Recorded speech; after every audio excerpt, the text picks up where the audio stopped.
everyone, my name is Tracy. And my name is Riley. And we wanted to share some of Usborne's best fiction and storybooks with you. We're going to start with the little kids and work our way on up to the bigger kids. Starting for babies, we have 1, 2, 3 counting. This is a good tummy time book. It opens up and you can lay flat while they're on their tummy time, and black and white is a good visual contrast for help with visual development. This is not my phone. This is the That's Not My series. Riley likes this one. Touchy-feely books. Each page has texture on it, rough spots and soft spots, and it helps with sensory development and language awareness. The That's Not My Mermaid even has a mirror on the last page for those babies that would like to see themselves. Here's Muddle and Match. This is a fun story that kids can use alliteration to develop their own characters and create their own silly story. This is one of Riley's favorites. And here's the mouse in the house. This one is one of my favorites. It works with fine motor skills. Kids and busy readers can take the mouse and slip it through the slots as you read the story. The mouse goes through the house. Looks like Riley's going to demonstrate part of that for us. And then it comes through there. Another one that's really good for the little kids, we're going to come back to the Slide and See.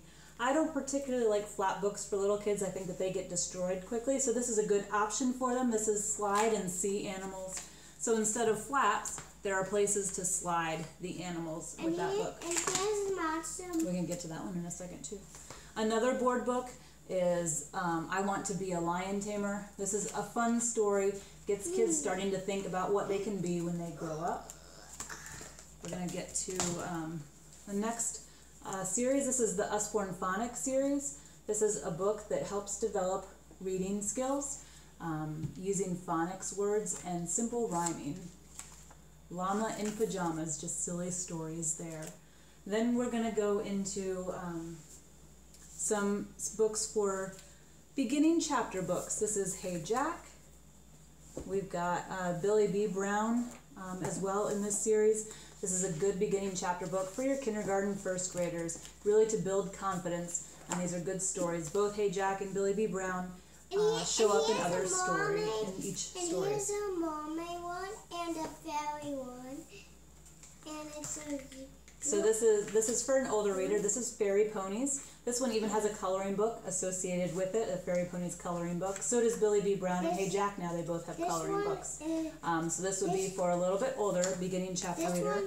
Secret Mermaids. You can see what Riley likes. She likes the mermaids and ponies. Again, just a little peek on the inside to see what text this looks like. Fun chapter book series. We've got Wheel Nuts. This is a great one for the reluctant reader because it has vibrant pictures in it. It's a dog one. It's about a series of 5 crazy races throughout the universe. And here's the dog one. This is the Pup Patrol series. Again, another one for pretty beginner readers, just starting in their chapter books. Mommy, why I can't? We're gonna get to Scurvy Dogs next. Another good one with vibrant pictures for beginner readers and reluctant readers. And here's a softball one with the softball things.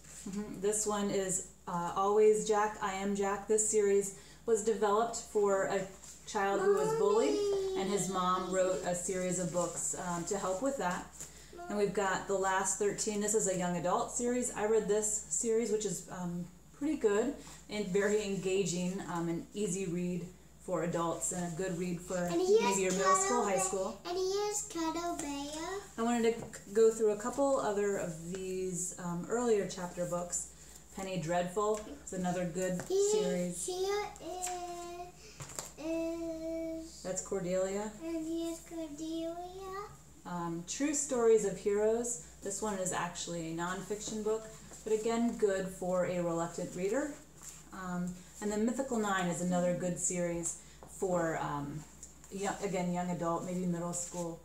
I wanted to share some storybooks with you that Usborne has, some of my very favorite. I'm a Hungry Dinosaur and I'm a Dirty Dinosaur are really fun stories that you can actually sing to. Like I'm a little teapot, I'm a hungry dinosaur, I'm hungry for some cake. I'll slide it in the oven now and sit it and watch it bake. These illustrations were done actually with icing and cocoa powder in the I'm Hungry Dinosaur book, and in the I'm a Dirty Dinosaur book they were actually done with mud. So that's a really fun one. I'm a Hungry Dinosaur, like Animali, have these more durable pages, which I like for younger kids. It's not a board book, but it's also not paperback. Animali is a really great one that uses adverbs to describe love like a family. So I love you hugely like a whale, I love you shyly like a quail, and then on the last page, I love you animally because you're my family.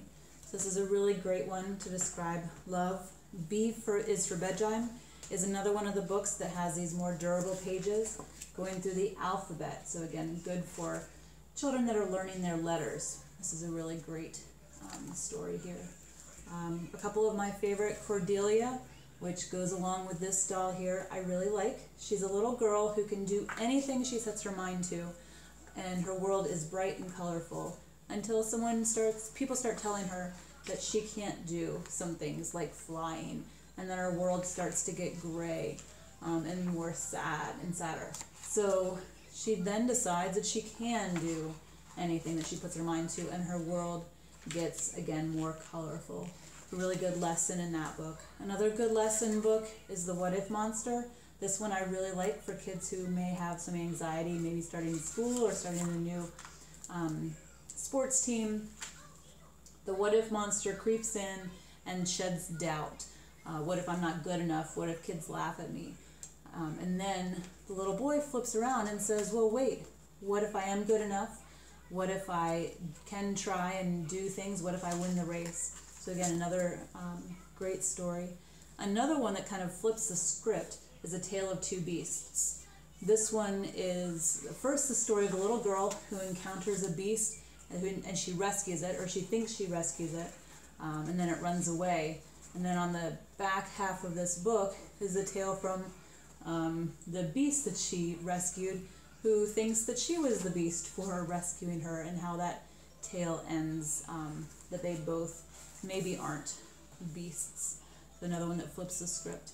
Dog and Mouse is a really cute story about a dog who's looking for a friend, and the mouse decides that he's going to help the dog find a friend, and they go through all kinds of things together, and at the very end they decide that the friend that they were each looking for was each other. So it's a really cute story. Nibbles the Book Monster is another really fun one. It has little it has the monster Nibbles here, who eats his way through books, and then in this story he eats his way through Little Red Riding Hood and Goldilocks and the Three Bears. So here's a little storybook within the story. It's just kind of a fun thing to read, and at the end you catch Nibbles, but maybe he has escaped and is going to read through some more books. It's a really fun story. Cuddle Bear, along with this little guy here who is so soft, is a really nice story about this little bear who gives hugs when you need to cheer up and snuggle. This is the Hug You Happy Bear. Proceeds from this goes to help end childhood cancer, which is a really great cause. Pelly and Mr. Harrison Visit the Moon is one of my kids' favorites right now. It's just a really fun story about a little girl who goes in a bathtub to visit the moon and comes across an alien. Just uses the imagination. They play alien games and have alien snacks, and then she goes back home, and her alien friend then maybe travels to Earth. Just a fun story there. Another one of my kids' favorite is Dan the Taxi Man. It's Dan, beep beep, the taxi man, going to the show and picking up the van. Another sing-songy storybook. You gonna come up here? We got One Night in the Zoo. This is a fun one about what happens at night in the zoo. Again, great illustrations. Just a really cute story. And Jessica's Box is probably one of my favorites right now. This is a really good story about a little girl who fills her box with things that she thinks kids will want, and then the kids will like her. So she fills her box with goodies and dogs, and nothing really works. The kids don't seem to take notice of her. Until then, she fills the box with herself. And that is when the kids decide to play with her, and she learns the lesson that she herself is enough. There's a really sweet story with a good lesson there. We've got a couple more.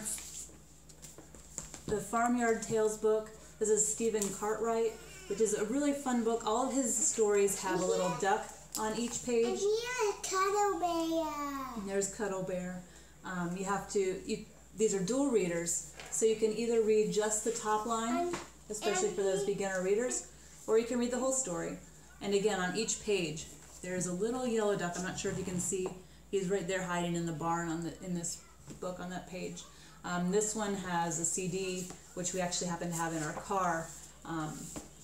But again, the kids can hear that in the car or at home, and then and there's Cordelia again. Here's Cordelia. This is illustrated, incredible illustrated stories, just to give you an idea of how great and vibrant the pictures are in these books, these illustrated stories. There's a bunch of them that Usborne has.